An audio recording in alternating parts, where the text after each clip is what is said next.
SPNS Consulting, as part of its contribution to drive economic growth and development in Nigeria, hosted a business breakfast meeting with the theme Managing Business Rules for Business Profitability Within a Challenging Economy, the benefits and restrictive capacity of business rules, and its effect on developing and driving a process innovation-based organization.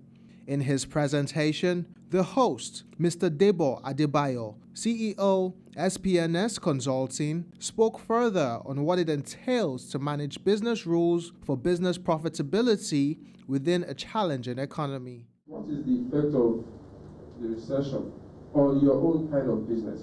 Because the effect of recession on business A might not just be the same with business B.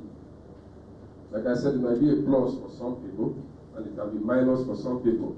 Don't forget that before recession, purchasing power here is not anything to write home about. And you now look at the effect of recession. So what will that do to your purchasing power? Cost of funds. You look at cost of funds, you look at value of money and things like that, and you look at the overhead, cost of overhead that you put into your production, that you put into your operations. All of these are key influencers that you can pick out by studying the economic climate and the requirements such is placing on you. There is a need for you to also be able to carry out what is called a product performance analysis. For you to come up with a product shows that there is a demand for it if you're selling anyway. And if you're selling, it also means that some other people are selling similar products under any other guise. So you have to look at your product. How is your product performing? Benchmarking against other products. You have to look at your product. How is your product performing? Benchmarking against similar products, competing brands. That is when you can actually tell yourself the truth and say, okay, this is what is actually happening along the line of my business. The third point, you have to work on observing and making guided decisions based on market behavioral shifts and effect of business rules and policies. And you have to ensure that you build all these around a flexible platform. Flexible platform in the sense that it ought not take ages before you can review what you call your rules, what you call your policies. If it's something that will take ages, then companies that are smart enough would have left you behind and you just be there.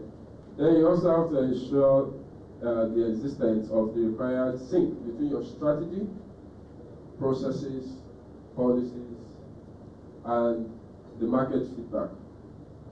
When you are setting up or coming up with your strategy, the direction of your strategic objectives should also give you pointers to areas around your processes that need improvement.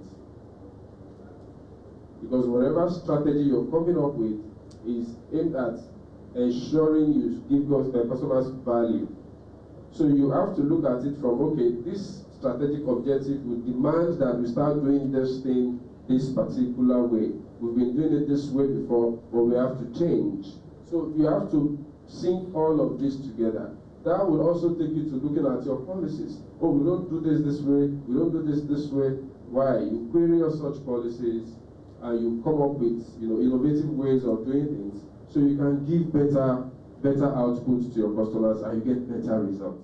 Panelists analyze the topic of this course towards mapping out the way forward on business processes for organizations. There are 4 areas that is required for people to succeed in any organization, be it a profit organization or a non-profit organization. Number 1, there must be good quality product. And like I rightly stated, a quality product may not necessarily sell. So there must be an active design to look at the value chain so as to take the product from production all through to the consumer and to get feedback from the consumer back to the producer. And this required 4 steps. 1, in production you need to produce good quality product or R&D. Second, a very good marketing process to recruit customers because you must tell them about the product. And each of these stages require processes. Each of them have their own value chain. Third, operations.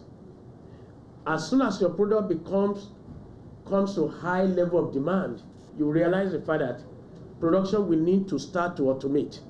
For the volume of production, we need to increase. And if it's a service, you need to put a system in place that shortens the reaction time.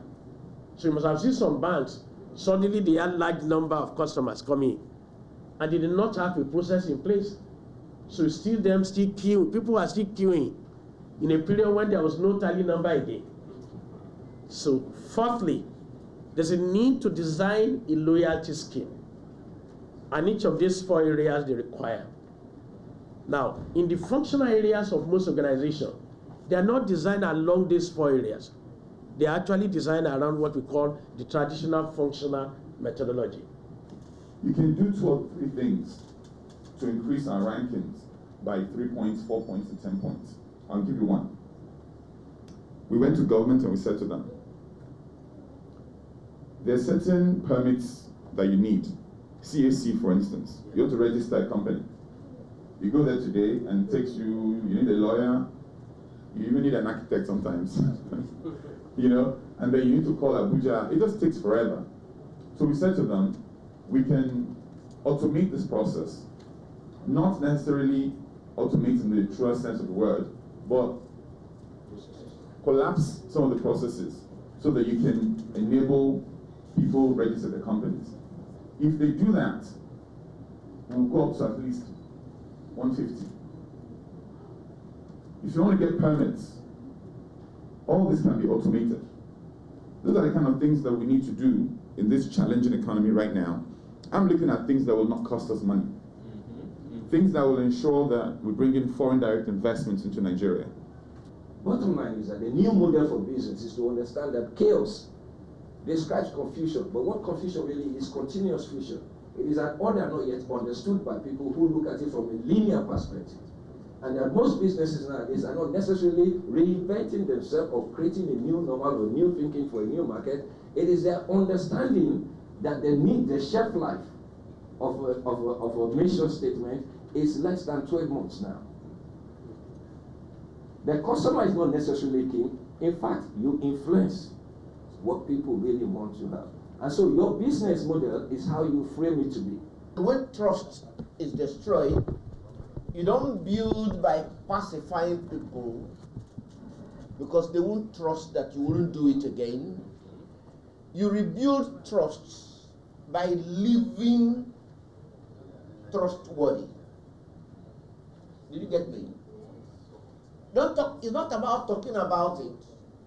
The fellow who will want to begin to trust you again will have their parameters about the way you live and relate with them. Which over time, if there is consistency in the way you have conducted yourself, the business appreciated people will begin to try trusting again. But what we do is we do a quick fix. And rebuilding trust is not a quick fix. If you want to rebuild trust by a quick fix, people will think you're patronizing them, right? He wants to do us like this. Snake doesn't change its color. Now, have somewhere in your psyche something went wrong, but all the processes will be such that they can reflect and see it in you. It's only when they can see in you that you're truly repentant, because building trust again is somebody saying, I'm letting the one let go. Live out a trustworthy disposition across both your engagement, and one way of building trust is don't hold back. Don't wait for things. If somebody asks you a question, don't say, let me think about it. Because the moment you go back to think about it, you're trying to manage the process.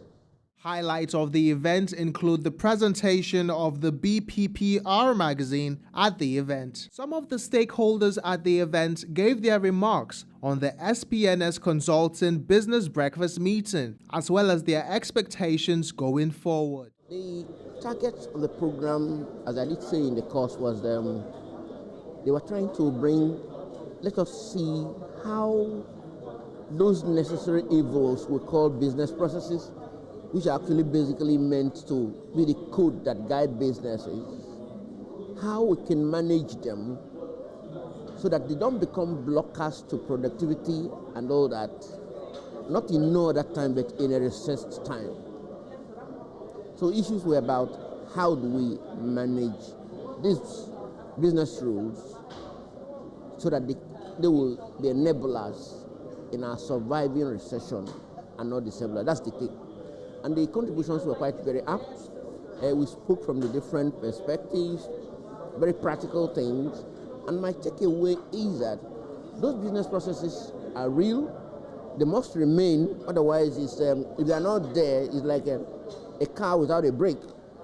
And because they are necessary brakes that provides a process without which the business environment will be chaotic and rudderless, the key thing is how prepared are we? I think they address the issue of trust very well, which basically is one of the major problems that we have in both growing industries and already established industries, where people have this mindset that I'm going to be here for a short period of time, I'm going to make the most of it, and then I can move on to something else. So they have the habit of shortchanging companies and pilfering and stealing without batting an eyelid. But I think structure-wise, if we adopt the system of having a structure where it's not like a top-to-bottom stream, but both ways, top-bottom, checkmating each other, there will be a balance. I think more than anything else, it underlines the importance of getting rules, getting processes, procedures, guidelines that you have in an organization to get them right. I think it's important to have those rules, but you need to have them, operating in a way that enhance and add value to business. SPNS Business Breakfast Meeting is a CSR initiative of SPNS Consulting. It's our own way of reaching out to the people, giving back to the society. And along the line of what we do, we come across information from our researchers and the rest. We come across information which we believe we should be able to pass across to the populace. And through some of these forums of ours, we do justice to that, which is what we've witnessed today.